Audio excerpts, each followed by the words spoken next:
لا حول ولا قوة إلا بالله العلي العظيم.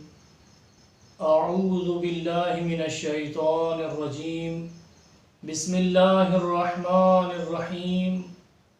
الحمد لله رب العالمين، وصلى الله على سيدنا ونبينا وشفيعنا محمد وآله الطاهرين، ولعنة الله على أعدائهم أجمعين. أما بعد، فقد قال الله سبحانه وتعالى في كتابه المبين: بسم الله الرحمن الرحيم. يا أيها الناس كلوا مما في الأرض حلالا طيبا ولا تتبعوا خطوات الشيطان إنه لكم عدو مبين. ناظرین کرام، سب سے پہلے آپ حضرات کی خدمت میں امام محمد باقر علیہ السلام کی شہادت پر تعزیت پیش کرتے ہیں، اور اسی مناسبت پر چند ایک باتیں آپ حضرات کی خدمت میں عرض کریں گے۔ پروردگار عالم نے ارشاد فرمایا: یا ایھا الناس کلوا مما فی الارض حلالا طیبا، اے لوگوں، جو کچھ زمین میں ہے اس میں سے حلال اور پاکیزہ چیزوں کو کھاؤ، ولا تتبعوا خطوات الشیطان، اور شیطان کے قدم بقدم نہ چلو، شیطان کی پیروی نہ کرو۔ انہ لکم عدو مبین، بے شک شیطان تمہارا کھلا دشمن ہے۔ اس آیہ کریمہ میں پروردگار عالم نے انسانیت کو خطاب کیا ہے۔ انسانوں اور حیوانوں کو جب ہم دیکھیں، انسانیت اور حیوانیت پر جب ہم نظر کریں تو انسانیت میں اور حیوانیت میں ایک فرق یہ ہے کہ حیوانیت کو جب بھی کسی چیز کی ضرورت ہوتی ہے وہ بغیر حلال و حرام دیکھے، بغیر جائز و ناجائز دیکھے، بغیر صحیح و غلط دیکھے اس چیز کو استعمال کر لیتی ہے اور اس چیز سے اپنی ضرورت کو پورا کر لیتی ہے۔ لیکن جو انسانیت ہے اس کا ایک امتیاز یہ ہے کہ جب بھی انسانیت کو کسی چیز کی ضرورت محسوس ہوتی ہے تو اس میں دیکھا یہ جاتا ہے کہ یہ چیز جائز ہے یا نہیں، صحیح ہے کہ نہیں، حلال ہے یا حرام ہے۔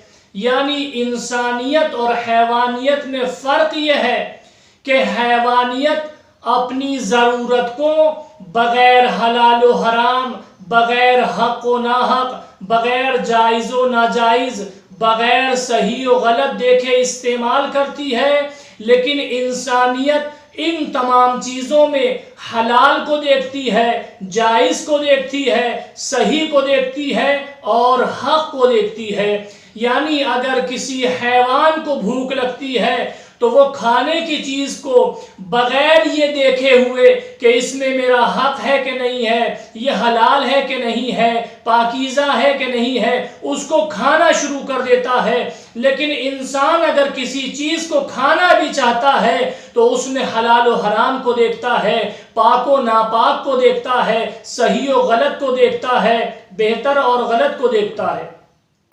لہذا پروردگار عالم نے قرآن مجید میں جب کسی چیز کو استعمال کرنے کی بات کی، جب پروردگار عالم نے کسی چیز کو کھانے کی بات کی ہے تو وہاں پر آپ اگر دیکھیں گے تو کچھ نہ کچھ شرط رکھی ہے۔ مثلا کہیں پر کہا کہ کھاؤ پیو لیکن اسراف نہ کرو، کہیں پر کہا کھاؤ اور دوسروں کو بھی کھلاؤ، یعنی دوسروں کے حق کا بھی خیال رکھو۔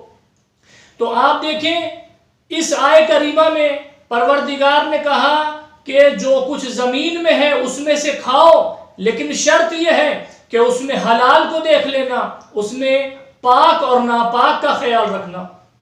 حلال روزی کا انسان کی زندگی پر بہت اچھا اثر ہے اور حرام روزی کا انسان کی زندگی پر بہت برا اثر ہے۔ اب ہمیں خود فیصلہ کرنا ہے کہ ہمیں کس طرح سے چیزوں کا استعمال کرنا ہے۔ آپ دیکھیں کہ رزق حلال کی اتنی اہمیت ہے اور حلال روزی کمانے کی اتنی اہمیت ہے کہ پیغمبر ختمی مرتبہ صلی اللہ علیہ وآلہ نے ارشاد فرمایا کہ عبادت کے 70 جز ہیں، ان میں سے 69 جز جو ہیں وہ کسب حلال میں ہیں، حلال روزی کو تلاش کرنے میں ہیں۔ آپ دیکھیں کتنی اہمیت ہے رزق حلال کی، حلال چیزوں کو استعمال کرنے کی۔ اور اسی طرح سے آپ کربلا کی تاریخ میں سنتے ہیں اور پڑھتے ہیں کہ امام حسین علیہ السلام نے کیا فرمایا۔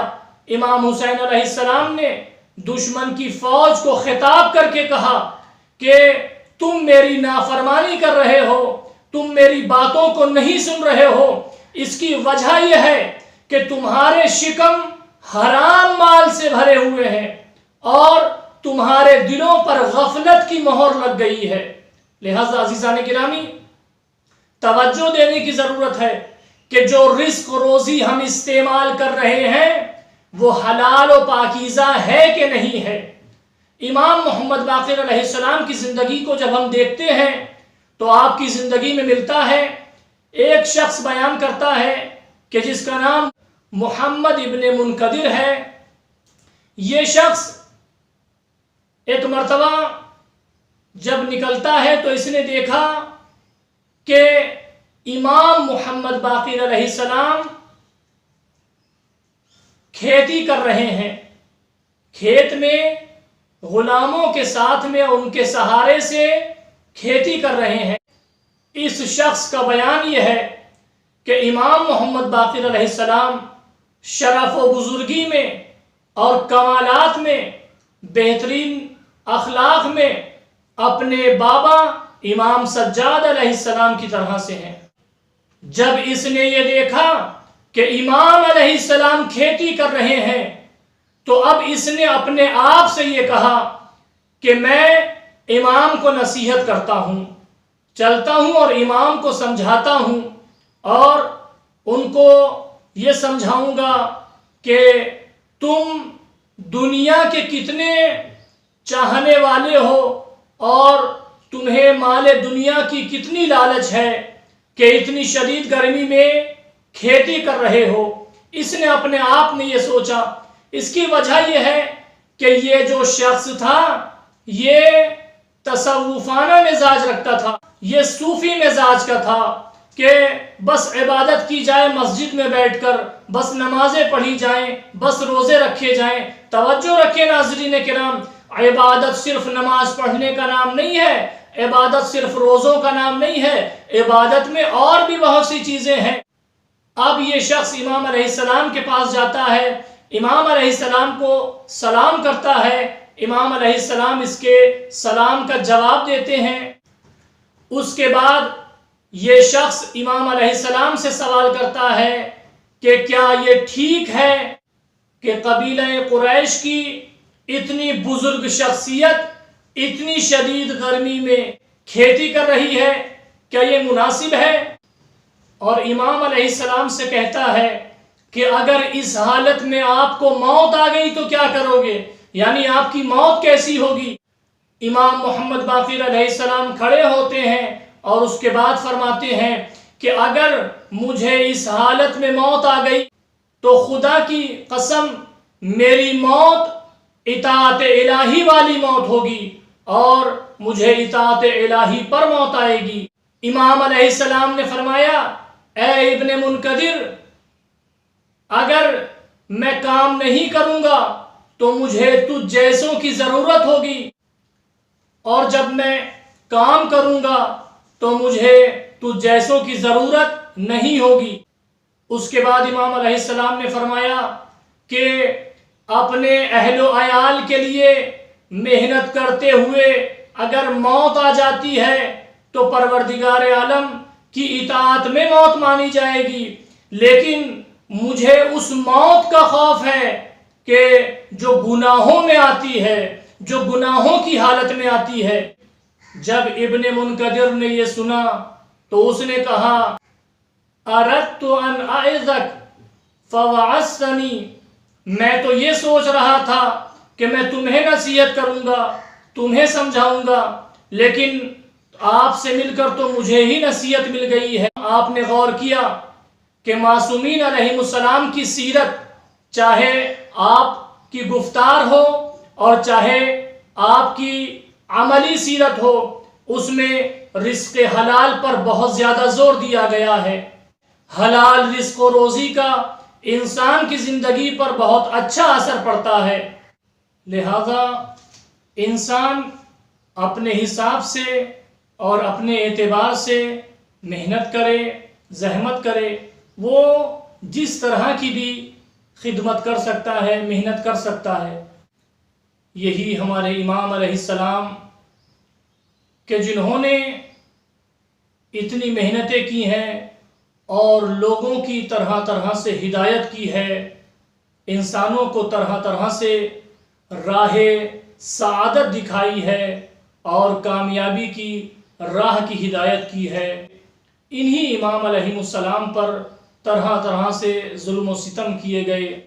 ہاں عزیزان گرامی، ہمارے یہی امام کہ جنہوں نے لوگوں کی ہدایت کے لیے طرح طرح کی زحمتیں برداشت کیں اور لوگوں کو گمراہی سے نکالنے کے لیے ان کو راہ کمال اور راہ سعادت پر لگانے کے لیے طرح طرح کے مصائب برداشت کیے ہیں۔ امام محمد باقر علیہ السلام کو زہر دے دیا گیا، آپ کے فرزند امام جعفر صادق علیہ السلام نے آپ کو غسل و کفن دیا، آپ کو بقیع میں دفن کر دیا گیا۔ عزیزوں، بقیع میں آج بھی امام محمد باقر علیہ السلام کی قبر اجڑی پڑی ہے۔ عجیب غربت کا ماحول ہے، اگر وہاں کوئی جا کر زیارت بھی کرنا چاہتا ہے تو امام کی مظلومیت پر کسی کو رونے بھی نہیں دیا جاتا۔ امام جعفر صادق علیہ السلام نے امام محمد باقر علیہ السلام کو غسل دیا، کفن دیا، دفن کیا۔ عزیزوں، اگر اولاد اپنے باپ کے جنازے کو کاندھا دے لے، اپنے باپ کے جنازے کو دفن ہوتا دیکھ لے تو تھوڑا سا دل کو سکون آ جاتا ہے۔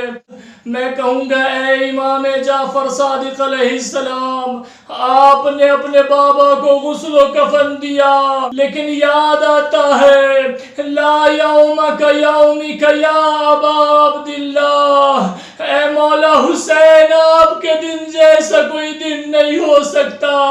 کربلا کی جلتی زمین پر جنازہ پڑا رہا، لیکن اللہ اکبر، بیٹا موجود ہے، ہاتھوں میں ہتھ کڑیاں،